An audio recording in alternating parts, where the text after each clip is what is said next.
So I have a lot of thoughts about fandom. Am I the only one who tends to avoid a lot of fandom culture? Like, I hope I'm not. And I don't think I necessarily am, but I really do. And I'm going to talk about that, and a lot of it has to do with a lot of the toxicity that comes up in fandom culture. Because, oh my goodness. So this is essentially why I tend to stay out of fandom spaces for the most part. But before we get into that, first up, let's do, hey, what you drawing? This particular image, it took me longer than I meant to, but it came about because I really wanted to do some kind of little Hello Fall type of drawing, type of illustration.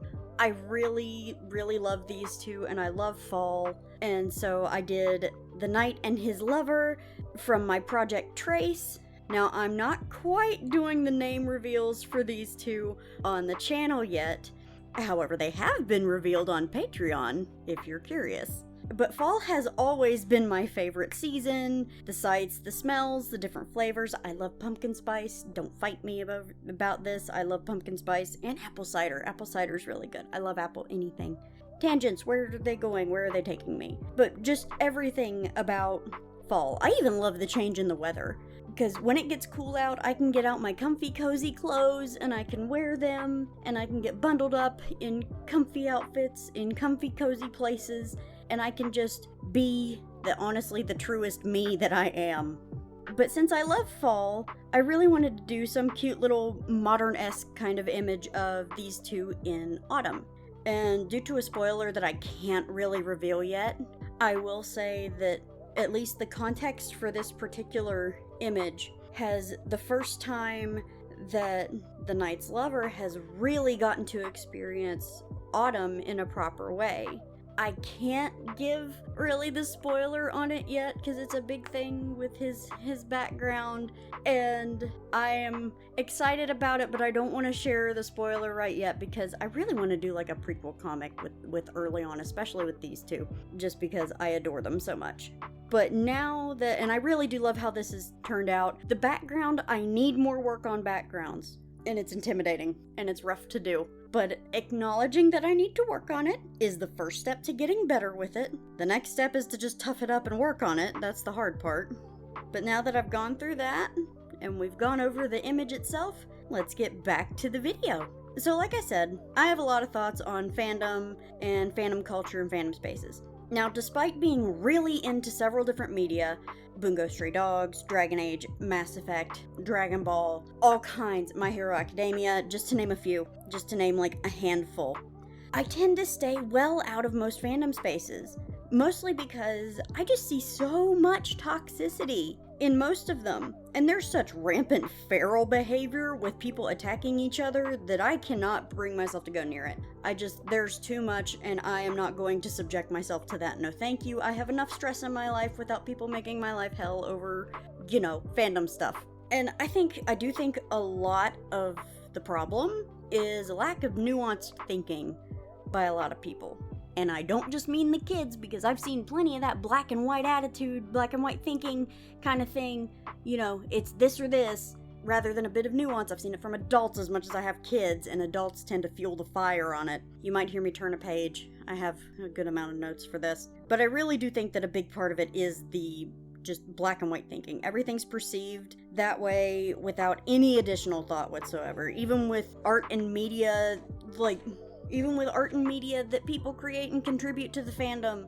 And with art and media, just like in real life, if you pick that one or the other kind of train of thought and you don't look at anything deeper, that's gonna cause the missing of a lot of important context. And context matters, even in fiction. And I've seen the ignoring of context cause a lot of discourse in my time. Now that said, I'm not gonna detail any specific ones. If anybody wants me to look into any specific ones and do like a little mini video talking about that kind of thing, I will. I think that'd be neat, because I think it's really interesting to do like discourse retrospectives. Not reviving anything, but kind of a rundown of things that happened. And I think that kind of thing is really neat. It can be very useful to have a breakdown of like what the heck happened here. But I also stay out of these fandom spaces because, honestly, one of the worst things, and I see this on Twitter all the time, the pro-ship and anti-ship stuff. And no, I will not announce what side of the fence I'm on, but good lord, I have seen so many things blown out of proportion. And don't get me wrong, I get that there are problematic ships.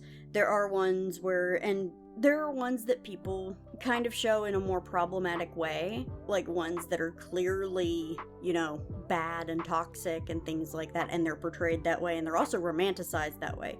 That does happen. Now, that said, the portrayal of toxic relationships in and of itself is not a bad thing. If we had every single thing in fiction and in fanworks be la-da-da-da-da, happy-go-lucky all the time, we'd never have any really interesting plot threads, now would we? Without conflict, there's not really a plot, even with minor things. But not every ship has to be sunshine and rainbows.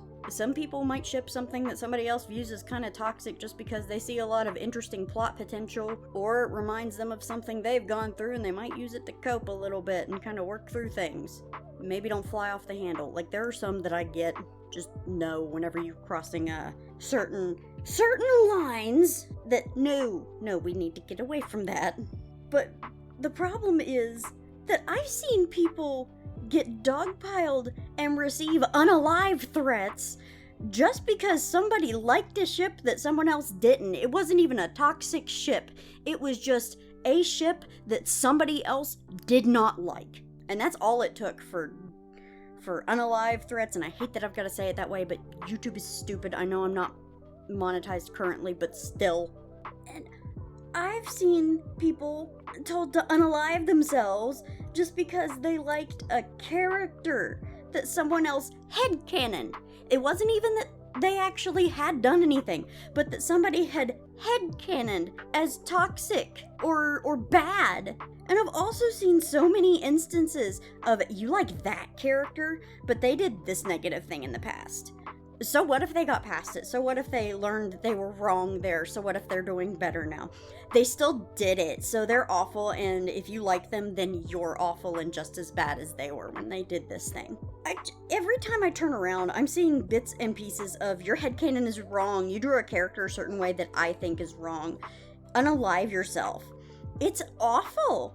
And that's one of the biggest issues and why I stay out of it, because I like to be a fan of things just to enjoy them. I have my own little headcanons. I have my own little ships. I have things that I think are cute. And I'd rather not end up with the wrong person who just happens to have a decent-sized following of people who listen to every single thing they say. I would rather not accidentally encounter that and end up, with pitchforks and the torches with people coming after me. No, thank you. But another issue I see, and this is a big one that I haven't heard many people talk about, but that I think is something that needs touched on. And all of these things, this is just kind of a general overview that I'm doing here. I might go into more depth on some of these points later on, just because I do think that they are important. But right now I'm just kind of doing a brief overview of why I stay out of fandom spaces. But one of the big things is, it's not uncommon to see minors forcing their way into specifically adult spaces in a fandom and having a fit that there's adult content in the adult space and losing their minds because it's not catering to them. That would be like, that would be like going into, especially whenever you've got these spaces that are, it's clearly displayed, they're not for minors, they are 18 plus. It's like going to a website for adult content, clicking the yes I am over 18 button, and then getting mad that there's stuff that's 18 plus on there. It's the same thing. And I've seen people do that, and it's ridiculous. And not only that, the ageism in fandom spaces is also an enormous issue. Like, sorry not sorry, just because an adult is in a fandom space, that does not mean that they are, a P word. Adults are allowed to be fans of things and enjoy things too. Heck, fans that are adults now and were young before, especially like in my generation, help to build the spaces that people are currently enjoying. Back in the day, they're the ones who helped to make those spaces and to create the basics of the fandoms and all of that. And I see all the time accusations with nothing to back them up, simply called, and it's literally, I've seen so many instances of discourse of, well, they're this because I say so. Well, they're this because, they're an adult and they like something, and shouldn't adults be going and doing adult things and not liking something? I've literally watched this happen and it's absurd. And it's so frustrating. Because this happens even in more adult fandom spaces where minors come in and have a fit that adults are present. You know, in the adult spaces that they are the ones who should not be in. But honestly, just the going on and on about things with only black and white thinking drives me up the wall. I really can't stand it, and the way that people equate aspects of a piece of media to the person consuming it keeps me well out of fandom spaces. At this point, things are just, they're far too toxic, and to put it in perspective, the kind of things I'm talking about, let me use a hypothetical.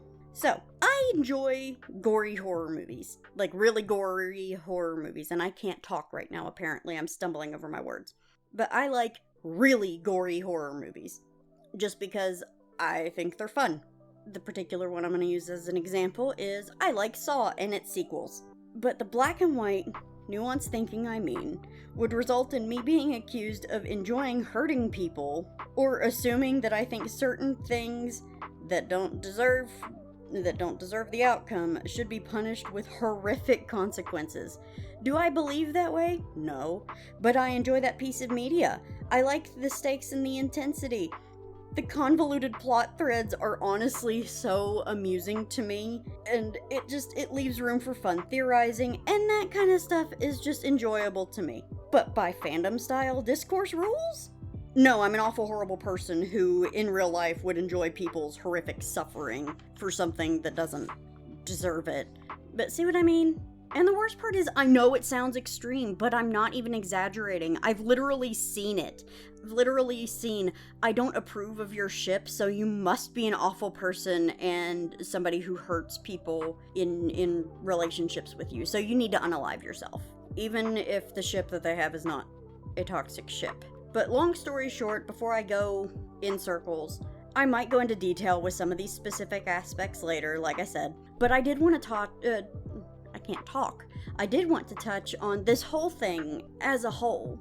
That's why I stay pretty out of the fandom spaces. You know, what do you guys think? Have you seen some of the awful drama, some of the really off-the-wall, heckin' awful drama in fandom that blew up? What's your opinion on some of this?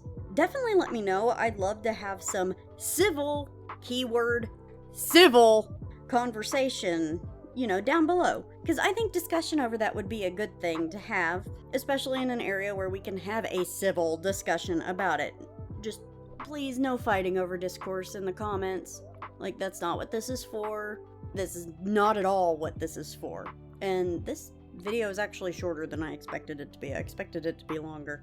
But regardless, thank you guys so much for watching, and I would like to thank my current patrons, Inside Chaos and Salmon, for supporting my channel, and I hope everyone enjoyed the video, and I will see you guys next time.